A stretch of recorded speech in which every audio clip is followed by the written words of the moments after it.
Hey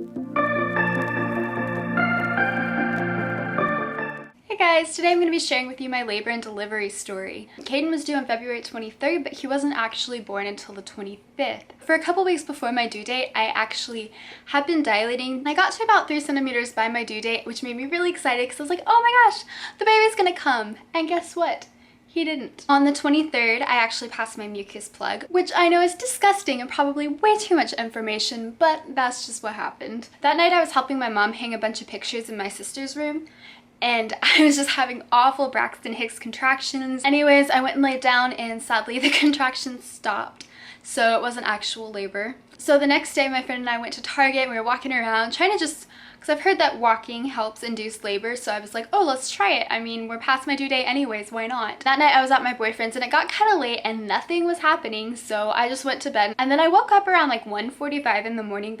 I had to go to the bathroom so bad. So I went and I came back to bed and I was sitting there and I got the weirdest crampy feeling in my stomach, like it got all tight and then just pop, like I heard an actual popping noise and my water broke. It just gushed all over the bed, which is disgusting. So I called my mom and I was like, Mom, I think my water just broke. I went to the bathroom. I know it wasn't pee. I know it was my water because I just gone to the bathroom. And she was like, okay, it's okay. Just go back to bed. It's okay. Contractions won't start hitting you for a little while probably. And if they do, they'll be really far apart because that's just how it starts. And I was like, okay. I figured I should probably wake my boyfriend up too and let him know because I know he would have been mad if I did not tell him when my water had broken. So I woke him up and I told him and he got really excited. So then the contractions started hitting me really, really hard.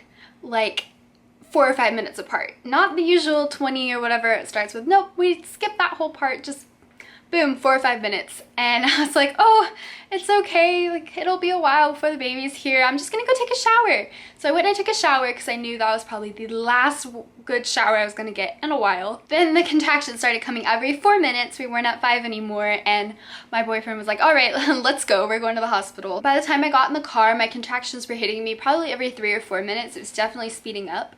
And I was freaking out, so we headed to the hospital. And let me tell you, the front seat of a car is not where you want to be when you are in labor. Hitting bumps and trying to just deal with the contractions is not fun at all. We actually hit so many bumps, I was convinced I was gonna have the baby in the car and we were gonna have to name him Nissan. We finally got to the hospital after what felt like forever because somehow while I was in labor, I forgot to grab my ID. We had to go back and get it. So we walked into the hospital probably close to 4 in the morning and the lady at the front desk had the nerve to ask me to fill out paperwork.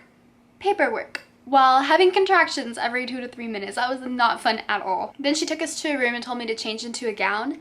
And so I did. And then we waited and we waited and we waited some more for them to come back. So then a nurse came in and had us do even more paperwork, which was like, I didn't realize there was that much paperwork at the hospital. It's insane. Finally, all of that was done and they took me into the labor and delivery room to hook me up to an IV and a fetal monitor just to check on the baby's heartbeat and stress levels. Then to make things even better, they informed me that there was no anesthesiologist on call and they would give the one who had left a while ago a call and see if he could do it. Thankfully, the nurse was able to give me some painkillers that just made me pretty dizzy and drowsy, but they did help with the pain. The anesthesiologist did show up about an hour later, I think, to give me the epidural, which didn't hurt as bad as I thought it would.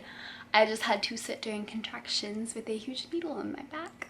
So then we waited because I had to dilate to 10 centimeters before we could do anything, and I was at about 6 or 7 by that point, so we had to wait a little bit. When I finally got to about 9 centimeters, they informed me that the baby's head was not far enough down, so I had to lay in a weird position on my side. I actually, while I was laying like that, started to gain feeling back in the entire left side. So my right side was numb and I could not move anything, and then my entire left side of my body was burning and on fire, and I could feel every single contraction. They told me to press the button to administer more pain meds and that would probably help bring the epidural into the left side as well, but that just made my right leg even more useless and did nothing for my left side.